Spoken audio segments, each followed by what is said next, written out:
Late autumn, Dakota Territory, 1886.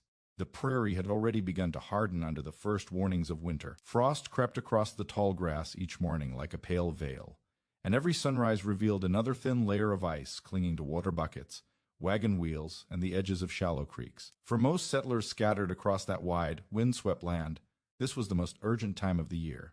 Cabins had to be sealed, roofs patched, firewood stacked higher than a man's shoulders. Every family worked with the same quiet fear in their chest, because once the northern winds arrived in full force, the prairie showed no mercy to the unprepared. Across the small settlement near the Cottonwood Creek claims, the sounds of axes rang from dawn until darkness. Men split logs into neat piles, while women packed mud and grass into the cracks between cabin walls. Children hauled armfuls of sticks toward growing wood piles that leaned against rough log homes like small fortresses of fuel. Chimneys rose above nearly every roofline, crooked but sturdy stacks of stone and clay designed to carry smoke into the bitter sky. Everyone knew the rules of prairie survival by then. A cabin needed 4 thick walls, a good roof, a strong door, and most important of all, a wood stove or a fireplace with a proper chimney. Without it, a home was little more than a box waiting to fill with cold. But just beyond the cluster of cabins, near a gentle rise where the land sloped upward into a grassy hill, a different kind of work was taking place. Instead of hammering logs together or stacking stones for a chimney, a woman named Martha Collins spent her days digging into the side of that hill. From a distance, it looked strange. The slope of earth had been carved open into a rectangular hollow large enough for a person to walk into. Piles of loose soil lay scattered around the entrance like the remains of some burrowing animal's work. A wheelbarrow rested nearby, its wooden handles worn smooth from constant use. A shovel leaned against the hill, half buried in the dirt where Martha had left it the evening before. Each morning, long before the sun burned away the frost, Martha walked from her small temporary tent to the hillside, carrying the same tools, shovel, pickaxe, and a battered metal bucket. She tied her dark hair back with a strip of cloth, and began the slow, steady work of cutting deeper into the earth. The sound of her shovel striking soil was dull and rhythmic, very different from the sharp ringing of axes echoing through the settlement. While the other homesteaders raised cabins that stretched upward into the wind, Martha worked downward into the ground itself. More than once, passing neighbors slowed their wagons to watch her. One afternoon, Thomas Grant, whose claim sat closest to the road, guided his horse along the narrow trail that passed the hillside. He pulled the reins slightly and stared at the growing hole carved into the slope. Martha stood inside it, knee-deep in loose soil, lifting shovelfuls of dirt and tossing them behind her. Thomas shook his head slowly. "Miss Collins," he called out, resting his arm across the saddle horn, "you aiming to dig yourself all the way to China before winter comes?" Martha paused, wiping her hands on her worn work apron. A thin cloud of breath drifted from her mouth in the cold air. "Just making a place to live," she replied calmly. Thomas looked around, scanning the hillside again. "I don't see any logs," he said, "and I surely don't see a chimney." "No chimney yet," she said. Thomas gave a short laugh. "Well, winter is coming whether the chimney does or not." With that, he clicked his tongue and rode on toward his cabin, still chuckling under his breath. He was not the only one who wondered what Martha was doing. In the evenings, when the settlers gathered around their stoves or lanterns, her project became a regular subject of quiet conversation. "She's digging herself a burrow," one man said. "Like a prairie dog?" another added. Someone else joked that maybe she planned to hide underground until spring. But the more practical settlers were simply concerned. Without a stove or chimney, a home on the prairie was dangerous. Temperatures could drop far below zero during the worst winter nights. A person could freeze inside their own cabin if the fire died out. And yet, every day Martha returned to the hillside and continued digging. By the end of the first week, the hollow had grown deep enough that a man could stand inside without hitting his head on the ceiling of packed soil above. The walls were smooth where she had carved them carefully with her shovel, and the floor sloped gently inward from the entrance. Instead of building outward like a traditional cabin, the space expanded deeper into the hill, forming a quiet pocket hidden within the earth. Martha worked patiently, rarely rushing. She paused often to study the walls and adjust their shape, cutting away small ridges of clay or reinforcing weak sections with packed soil. The earth in that part of Dakota Territory was firm but workable, layered with dense clay beneath the grass roots. It held its shape well once carved, especially when supported by wooden beams. A few days later, settlers noticed something new. Several long poles had appeared beside the entrance to Martha's dugout. They were straight young cottonwood trunks she had cut from the creekside groves nearby. She hauled them up the slope herself, one by one, dragging them through the grass until they lay beside the hole in the hillside. Instead of stacking them into walls like everyone else, she lowered the poles into the dugout and wedged them carefully across the ceiling space. From the outside, the structure still looked unfinished, just a carved opening in the earth, but inside the wooden beams began forming the skeleton of a roof. One afternoon, a neighbor named Samuel Reed walked over while she worked. Samuel was a quiet man with a gray beard and a reputation for being more thoughtful than most. He stood at the edge of the dugout and peered inside. "You planning to cover this?" he asked. "Yes," Martha replied, adjusting one of the beams. "With what?" "Grass, brush, more dirt." Samuel nodded slowly, considering it.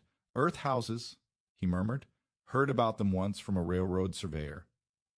Said some settlers out west built them into hillsides." Martha gave a small smile. "They stay warm," she said. Samuel looked around at the prairie stretching endlessly behind them. "Well," he said, "warm sounds good come January." But even Samuel noticed the same thing everyone else did. There was still no chimney hole, no stovepipe, no stack of firewood. As October crept toward November, the prairie winds sharpened. The tall grass turned pale gold and rattled softly in the breeze. Clouds drifted lower across the sky, heavy with the promise of early snow. The settlement grew busier than ever. Men raced to finish their cabins before the ground froze too hard to dig. Chimneys rose quickly from rooftops, some carefully built from stone, others patched together with mud and scrap metal. Everywhere, wood piles grew taller. Thomas Grant stacked his firewood nearly 6 feet high against the side of his cabin. He split each log carefully and arranged them in tight rows so the pile would collapse under snow. One evening he stood beside it proudly while 2 neighbors admired the stack. "That is enough wood to keep a stove burning all winter," one of them said. Thomas nodded. "Better too much than too little." Then he glanced toward the distant hillside where Martha, as dugout entrance, sat half hidden by grass. "Don't reckon Mrs. Collins has half a cord to her name." The men chuckled. Meanwhile, Martha continued shaping the interior of her underground home. Inside the dugout, the air felt different from the open prairie outside. The deeper she carved into the hill, the more the wind disappeared. Sound became softer. The temperature stayed steady, neither freezing nor warm. She widened the main chamber carefully, carving shelves into the clay walls and leveling the floor with a flat board. Above her, the cottonwood poles formed a rough ceiling. Over them she layered thick bundles of prairie grass and brush, tying them tightly so they would T-shift. Finally, she covered everything with a heavy blanket of soil taken from the original excavation. From the outside, the roof blended almost perfectly with the hillside itself. Only the entrance revealed that a home existed there at all. Days passed. The first thin snowfall arrived one morning, dusting the prairie in white that melted by noon. But everyone knew it was only a warning. Real winter would not be far behind. Still, the most curious detail remained the same. There was no chimney, no wood stove, no smoke drifting from the hillside. And each evening, when the other settlers, chimneys began releasing gray columns into the freezing sky, the dugout remained silent and dark, its entrance half hidden in the tall grass of the prairie hill. By the time November settled over the Dakota prairie, the wind had taken on a colder voice. It moved differently now, sweeping across the open land in long, restless currents that rattled dry grass and pushed thin clouds low across the sky. Every homesteader in the settlement could feel winter drawing closer. Morning frost no longer melted completely, and the shallow pools along Cottonwood Creek had begun to freeze around their edges. Cabins that had once been noisy construction sites were finally taking shape as finished homes. Rough log walls stood firm against the wind, their seams packed with clay and straw to keep out the cold. Chimneys climbed above nearly every roof, crooked stacks of stone or mud brick that promised warmth once the snowstorms arrived. Smoke already drifted lazily from many of them in the evenings, curling upward into the gray sky. Firewood had become the most valuable site in the settlement. Piles of split logs leaned against nearly every cabin wall, carefully stacked to stay dry.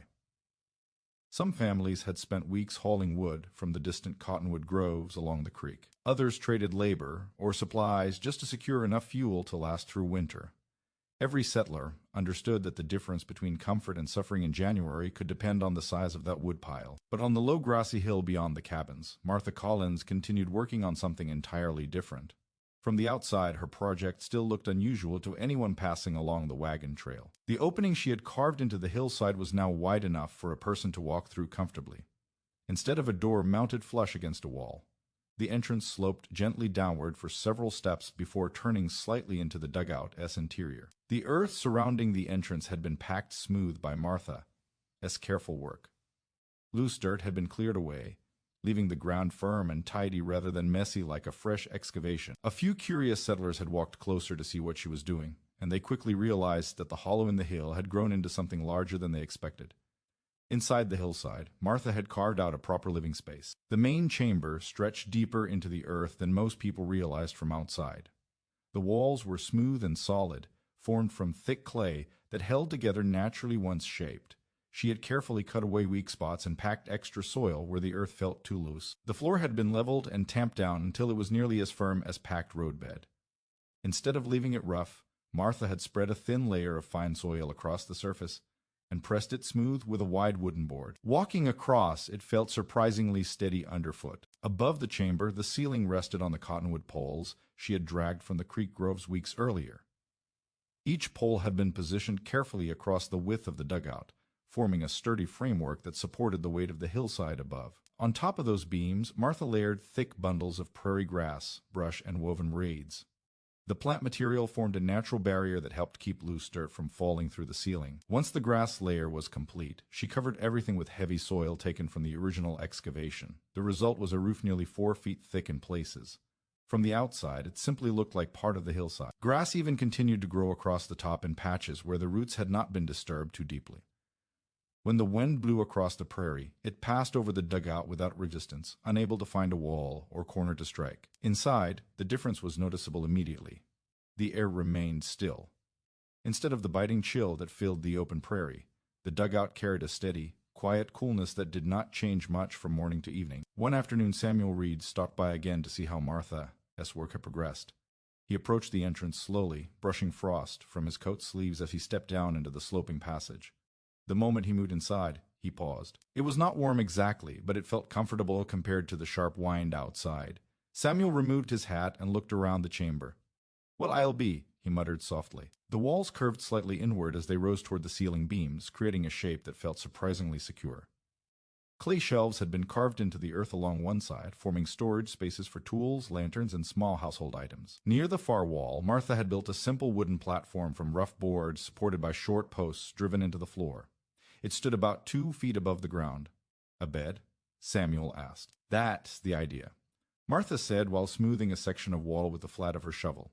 Samuel stepped closer to the wall and pressed his hand against the clay surface. "Feels solid," he said. "It is," Martha replied. "This hill is mostly clay, holds together better than loose soil." Samuel nodded thoughtfully. "You know," he said slowly, "most folks around here think you taking a terrible risk." Martha continued working without looking up. "They're building cabins the only way they know," she said. "And you are not?" He smiled faintly. "I am building the way the land allows." Samuel studied the ceiling beams. "You ever planning to cut a chimney through all this?" he asked. Martha paused for a moment before answering. "No." Samuel raised his eyebrows. "No stove at all?" "Not unless I truly need one." Samuel leaned back slightly and gave a low whistle. "Well, that's certainly different." He stepped outside again after a few minutes and glanced up at the hillside roof. The layer of grass and soil looked so natural it was difficult to imagine a room hidden beneath it. The prairie wind swept across the hilltop, bending the dry grass in long waves. Samuel rubbed his chin thoughtfully. "Maybe she knows something we don't," he murmured to himself before walking back toward the cabins. Meanwhile, construction continued inside the dugout.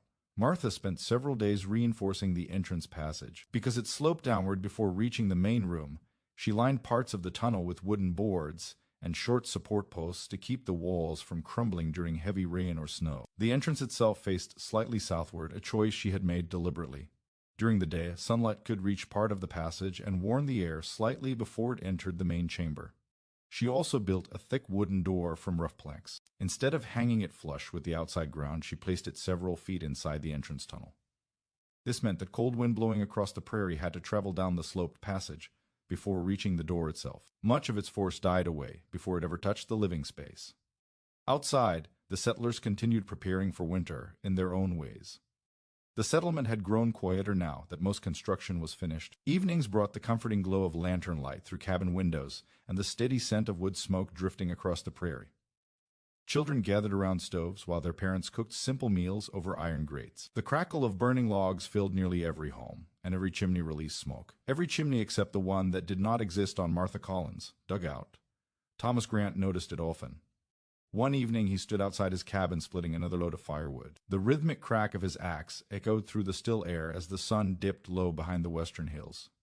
When he finished stacking the split logs, he leaned on the axe handle and looked across the prairie. The hillside dugout sat quietly in the fading light. No smoke, no firewood stacked nearby. Thomas shook his head. "She'll regret that soon enough," he muttered. His neighbor Jacob Miller stepped outside just then, carrying a lantern. "Regret what?" Jacob asked. Thomas nodded toward the hill. "Miss Collins' little dirt hole." Jacob squinted toward it. "Looks finished, I suppose." "Finished without a stove," Thomas said. Jacob frowned. "That can't he be right?" "So I hear." Jacob studied the hill silently for a moment. "Well," he said slowly, "winter will answer that question quick enough." The prairie wind swept across the settlement again, colder now than it had been the week before. Above the cabins, smoke curled steadily from chimney tops as evening fires burned brighter against the approaching dark. But on the hillside, the dugout remained quiet and nearly invisible, its thick earth walls already holding a secret that most of the settlers had not yet begun to understand. By the time January arrived, the prairie had turned into a vast white plain, stretching endlessly beneath a pale winter sky. Snow had fallen in slow waves throughout December, covering the grasslands and wagon trails, until the land looked almost unfamiliar to the settlers who had spent months carving their homes into it. The cottonwood creek that once ran brown and restless beside the settlement now moved sluggishly beneath a thick crust of ice. Frost coated every fence rail, every tree branch, every roof edge. The cabins scattered across the small claimed settlement had become islands of survival in a frozen world. Smoke rose constantly from their chimneys now, drifting in thin gray streams across the cold air before dissolving into the sky. Inside those cabins, iron stoves burned from morning until night, fed by steady armfuls of split cottonwood logs. Wood had become life itself. Each family guarded its fire carefully. If the flames died during the long winter nights, the cold could creep into a cabin within minutes, turning blankets stiff and water buckets into blocks of ice before dawn. The settlers had learned that lesson quickly during the early cold snaps of December. Since then, someone always kept watch over the stove. Even children understood the routine: add wood before bed, add more when waking in the dark hours before sunrise. The prairie winter was relentless, but January brought something far worse. The first warning arrived quietly. Early one morning, Samuel Reed stepped outside his cabin to check the sky. He had lived on open land long enough to recognize the small signs that often went unnoticed by others. The wind had shifted. Instead of drifting lazily from the west, it now carried a sharper edge from the north. The air felt drier and colder against his skin, and the clouds gathering along the horizon had a strange low heaviness to them. Samuel stood there for several minutes, staring toward the distant line where the sky met the snow-covered prairie. "Storm coming," he muttered to himself. By midday, the sky had grown darker. A dull gray wall of clouds rolled slowly across the plains like an approaching tide. The wind began to rise in long uneven gusts that stirred loose snow from the ground and carried it spinning across the frozen fields. The settlers moved quickly once they saw it. Cabin doors were secured tightly. Extra logs were stacked beside stoves. Animals were led into small sheds or shelter behind fences, reinforced with hay bales. Everyone knew what a prairie blizzard could become. Unlike ordinary snowstorms, a true blizzard brought wind strong enough to erase the world itself. Roads vanished. Landmarks disappeared. A person could step outside their door and lose sight of their own home within seconds. By late afternoon, the storm arrived. At first it sounded like distant rushing water sweeping across the plains. Then the wind struck the settlement with full force, slamming against cabin walls and ratting shutters violently. Snow began falling sideways, driven by gusts so strong the flakes seemed to fly horizontally rather than drop from the sky. Within an hour, visibility dropped to almost nothing. Outside, the prairie disappeared behind a swirling curtain of white. Inside their cabins, settlers fed their stove constantly as the wind howled around them.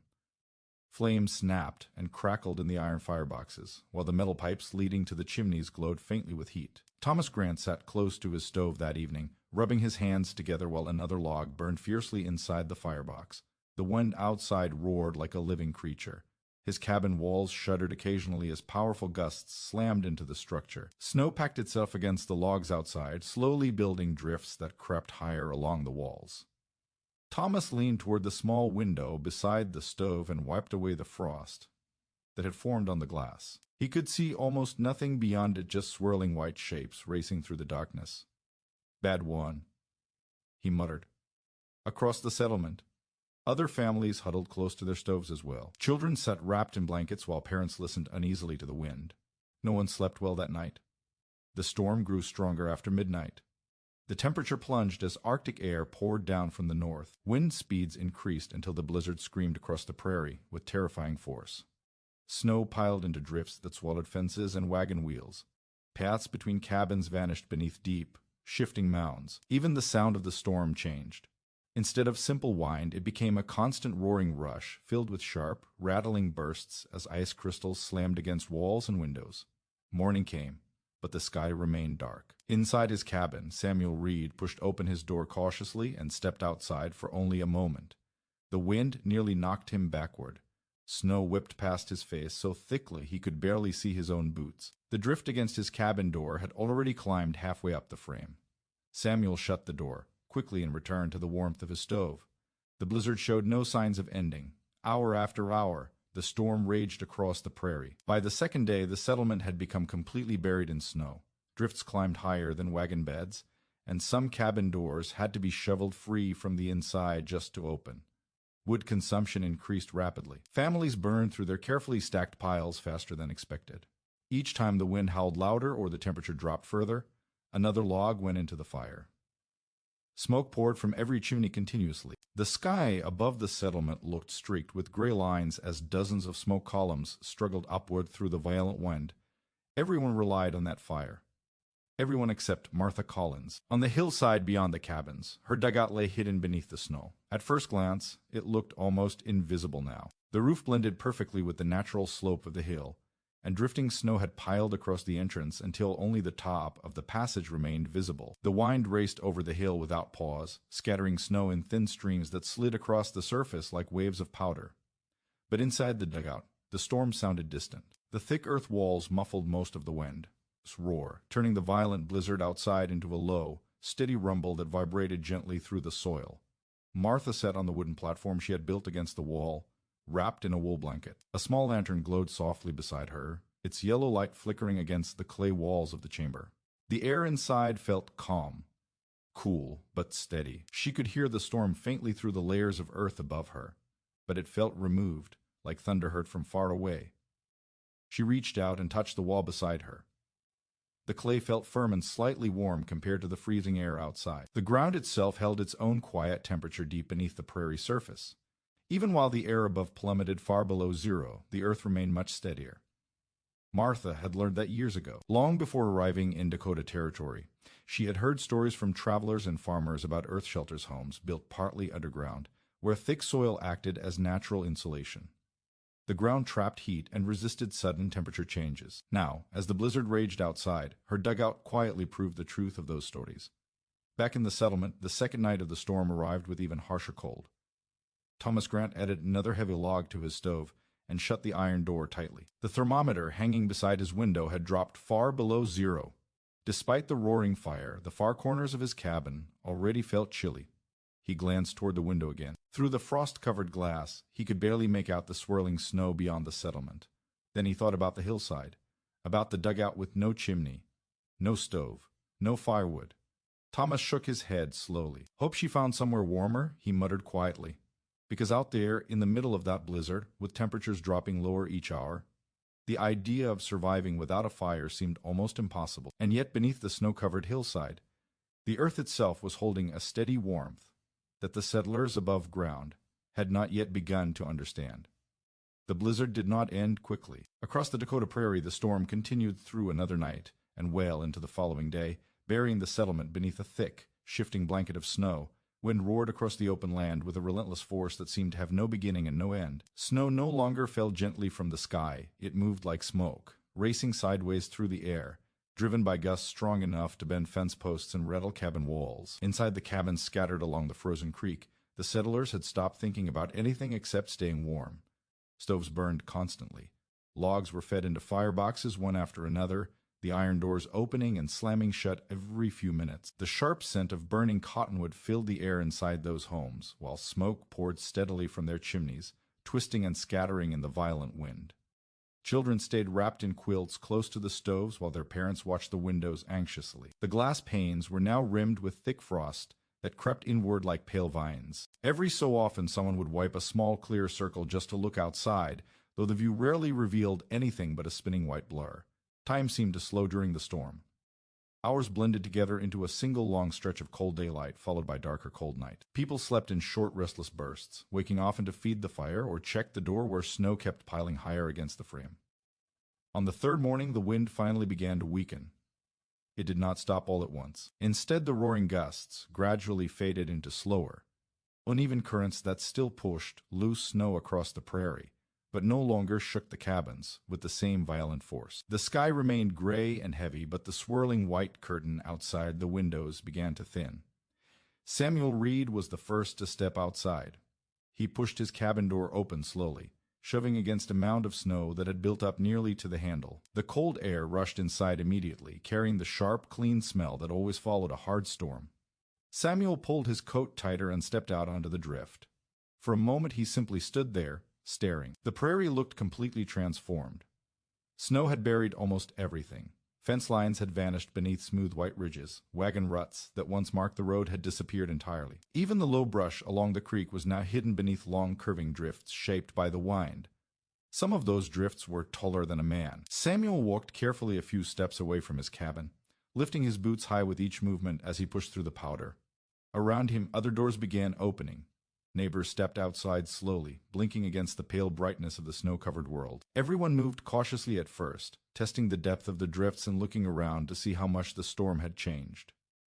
Jacob Miller climbed onto the snowbank beside his cabin and whistled quietly. "Never seen it pile up like this," he said. Thomas Grant emerged from his doorway carrying a shovel. His beard had collected frost from the warm breath rising from his collar. "Well," he muttered, "at least the roof held." He began clearing the entrance to his cabin while glancing around the settlement. Smoke still rose from many chimneys, though less heavily now that the wind had calmed. It was a strange sight, dozens of cabins half buried in snow, their rooftops barely visible above the drifts. Neighbors began helping each other clear paths between the homes. Shovels scraped and clanged against packed snow, while men carved narrow trenches through the drifts just to make walking possible. Women carried buckets of hot water outside to pour over frozen hinges or door latches. After a while, conversation began to return as well. "How much wood did you burn through?" someone asked. "More than I planned," another replied. "My stove barely kept up last night," a third voice said. They compared stories of the storm while working, each person describing how loud the wind had sounded against their cabin walls or how quickly the temperature had fallen during the night. But eventually, as the shoveling slowed, and the settlement began to look more like a place where people could move again, someone noticed something. Samuel Reed was standing near the edge of the cleared path, staring toward the distant hillside. "What is it?" Jacob asked, following his gaze. Samuel pointed. "The hill." Several men turned to look. The slope where Martha Collins had built her dugout was still there, though now it appeared almost completely covered by snow. Drifts had formed along the base of the hill, and the top looked like a smooth white mound beneath the gray sky. But there was something missing. Smoke. Every cabin chimney in the settlement had released smoke during the storm. Even now, faint gray trails drifted upward from several rooftops as stoves continued to burn. Yet the hillside remained silent. No smoke rose from it. Thomas Grant wiped his hands on his coat and squinted toward the hill. "Well," he said quietly, "that's not a good sign." Jacob frowned. "You think she left before the storm?" Samuel shook his head slowly. "I never saw her wagon move." The three men stood there in silence for a moment. They all remembered the same thing.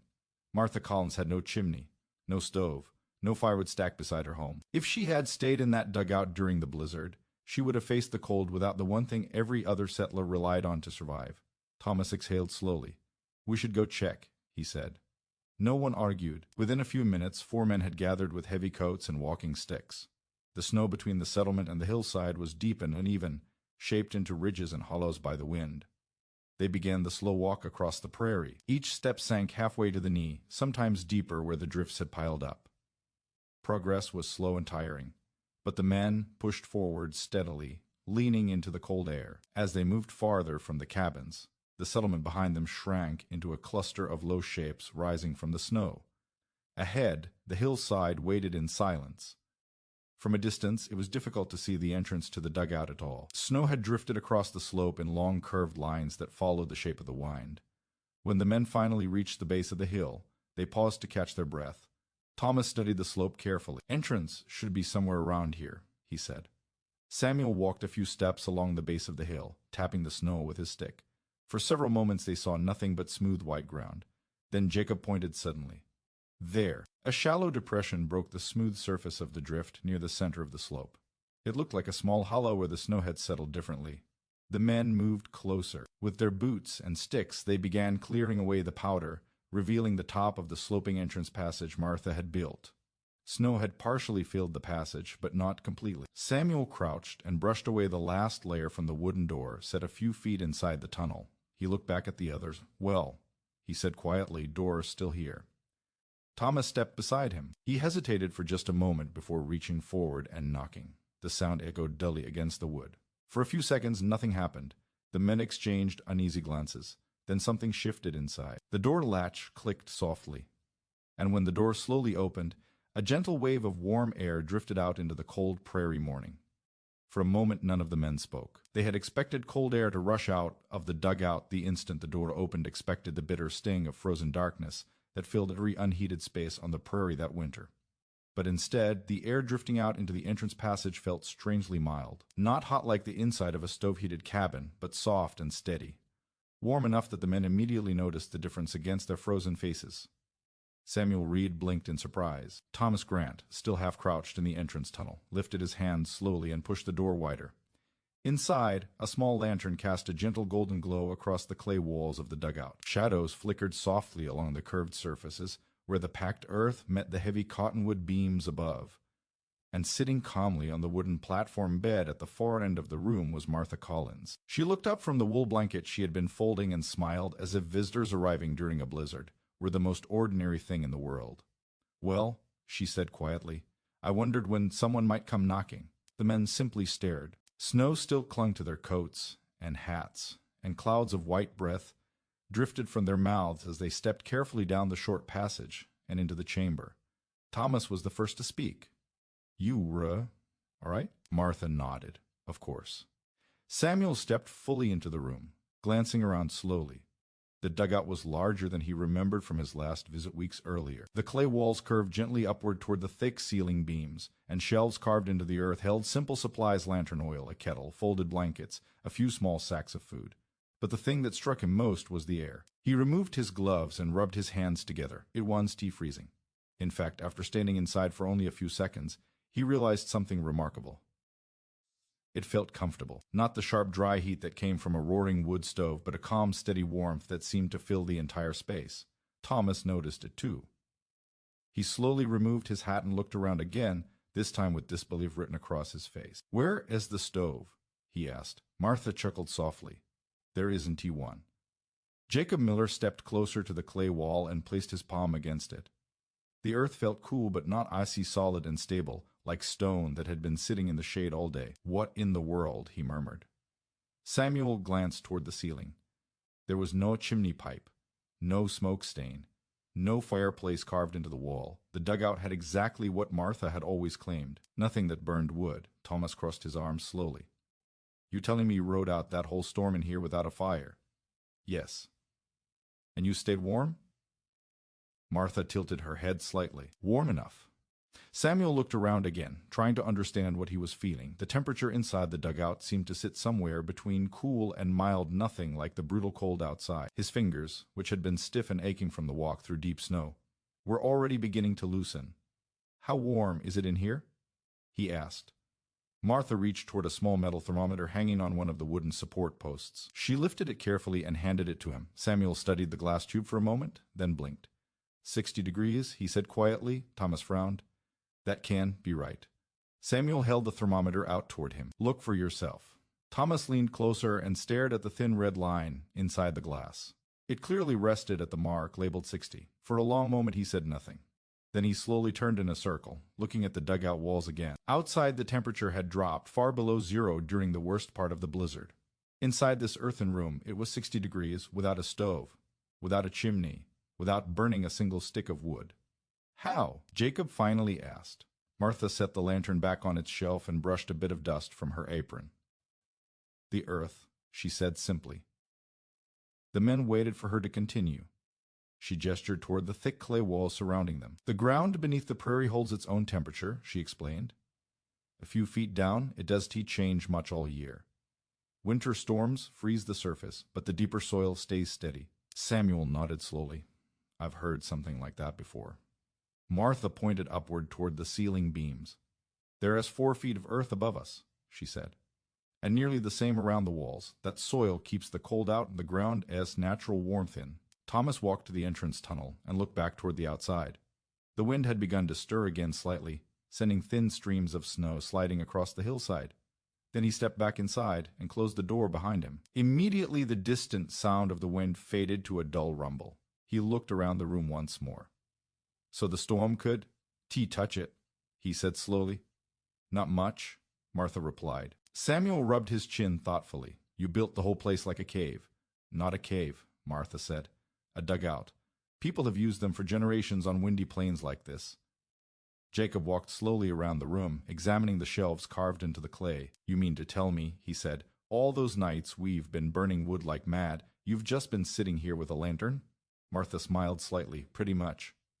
Thomas laughed suddenly, though it was more disbelief than humor. "I split half my woodpile during that storm." Samuel glanced toward him. "And you might split the other half before February is over." Thomas leaned against the wall and shook his head. "Well, I'll be." He looked again at the thermometer, still resting in Samuel's hand. 60 degrees, he repeated. Martha stepped over to the small kettle hanging from a hook near the shelf. "I've got tea warming," she said. "You are welcome to sit for a while." The men exchanged glances.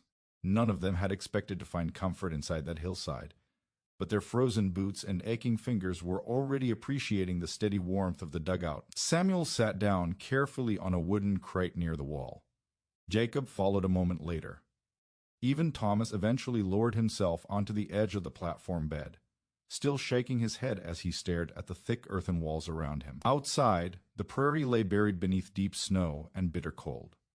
Inside the hillside, the earth quietly held its gentle warmth, untouched by the storm that had terrified the entire settlement. And for the first time, the men who had once laughed at Martha Collins' strange underground home began to understand that she might have known something about winter survival that the rest of them had never truly considered.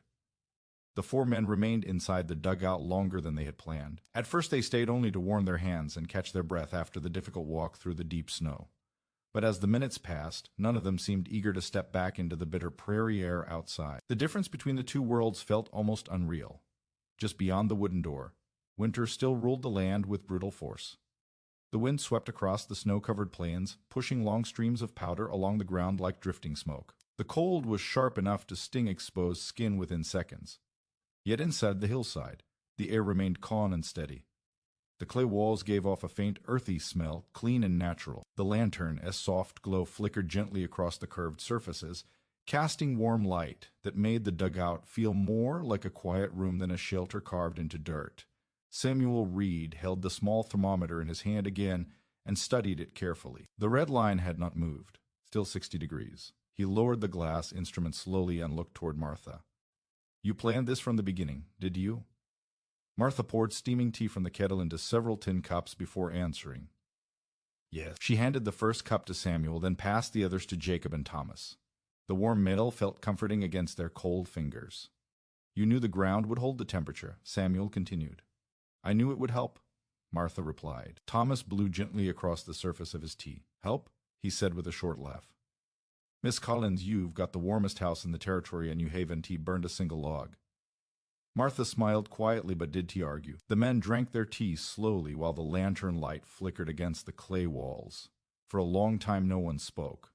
The quiet inside the dugout was something they had not experienced in days. During the storm, every cabin had been filled with the constant crackle of firewood, the hiss of wind against the logs, and the uneasy awareness that the fire must never go out. Here, the silence felt steady and peaceful. Eventually Jacob stood and stretched his legs. He walked slowly around the room again, examining the thick earthen walls and the wooden beams supporting the roof. 4 feet of dirt above us?" he asked. "About that," Martha replied. "And the same around the sides?" "Close." Jacob ran his fingers along the clay surface thoughtfully. "That is a lot of insulation." Samuel chuckled softly. "More than any log wall we've built." Thomas finished his tea and leaned back against the wall. "Well," he said, "I suppose the rest of us have been fighting winter the hard way." Martha looked at him with calm curiosity. "What do you mean?" Thomas gestured toward the door. "We are all trying to keep the cold out with fire," he said, "burning wood day and night just to keep the inside warm." Samuel nodded slowly. "But you let the earth do the work." "Exactly," Martha said. Outside the dugout, the sky had begun to clear slightly. The heavy storm clouds were breaking apart, revealing thin strips of pale blue above the frozen prairie. The wind still moved across the land, but the worst of the blizzard had passed. Eventually the men realized they should return to the settlement before the drifting snow hardened into crusty ridges that would make walking even harder. Samuel stood and placed the empty tin cup back on the shelf. "Well," he said with a thoughtful sigh, "I suppose the others will want to hear about this." Thomas laughed again. "Oh, they'll hear about it, all right." He glanced around the dugout one last time before pulling on his gloves. "Never thought I'd see a house with no stove stay warmer than mine." Martha walked with them to the entrance tunnel. The door opened, and the cold prairie air rushed in again, swirling lightly through the passage. The men stepped outside and immediately felt the sharp bite of winter return. Thomas turned and looked back at the hillside. From the outside, the dugout looked almost invisible beneath the snow. Only the entrance passage hinted that a home existed there at all. "Hard to believe there is 60 degrees hiding under that hill," he said. Samuel nodded. "The prairie keeps its secrets underground."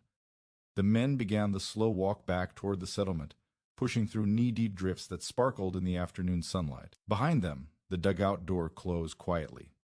As they approached the cabins, several neighbors noticed them returning and gathered near the cleared pathway between the homes. Jacob Miller, S. wife, was the first to ask the question everyone had been wondering. "Did you find her?" Samuel nodded. "She is fine."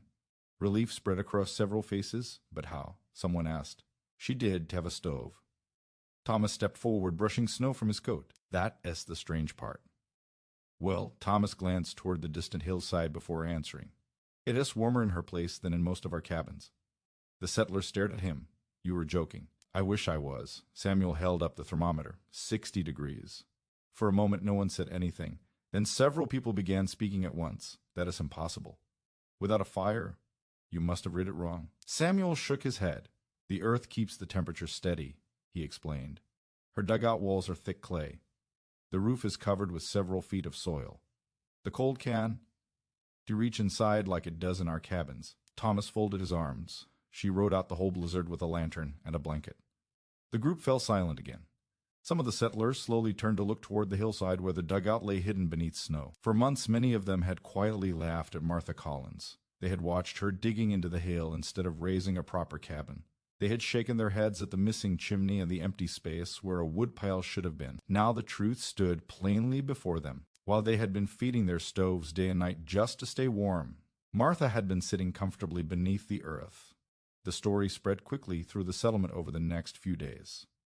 Each time it was told, the details seemed almost unbelievable. No chimney, no stove, 60 degrees inside. Men walked out to the hillside themselves just to see the dugout. Some knocked politely and asked if they could step inside. Every visitor came away surprised. The air inside the dugout always felt the same, calm, quiet, and far warmer than the frozen prairie outside. By the time February arrived, the settlers had begun talking differently about Martha Collins. No one called her foolish anymore. In fact, some of them started studying the hillsides around their own claims. Samuel Reed spent an entire afternoon measuring the slope behind his cabin with a shovel and walking stick. Thomas Grant, the man who had once laughed the loudest at Martha S. project, found himself standing at the edge of a small rise on his property one morning, staring thoughtfully at the ground. His woodpile had already shrunk to half its original size. Winter was far from over. He rubbed his chin slowly while imagining what a room carved into that hillside might look like. Back on her claim, Martha continued living quietly in the dugout she had built with her own hands. The prairie storms came and went throughout the rest of the winter, bringing wind, snow, and bitter cold that froze ponds solid and buried the wagon trails again and again. But beneath the earth, her home remained steady. The temperature barely changed. The thick soil surrounding the dugout protected it from the violent weather above, just as it had during the Great Blizzard. And slowly, as the weeks passed and the settlers of Cottonwood Creek burned through their firewood stacks one log at a time, Many of them began to realize something simple that had been hiding beneath their feet all along. The prairie itself had always been the best shelter. They had simply needed someone brave enough to trust the ground to show them.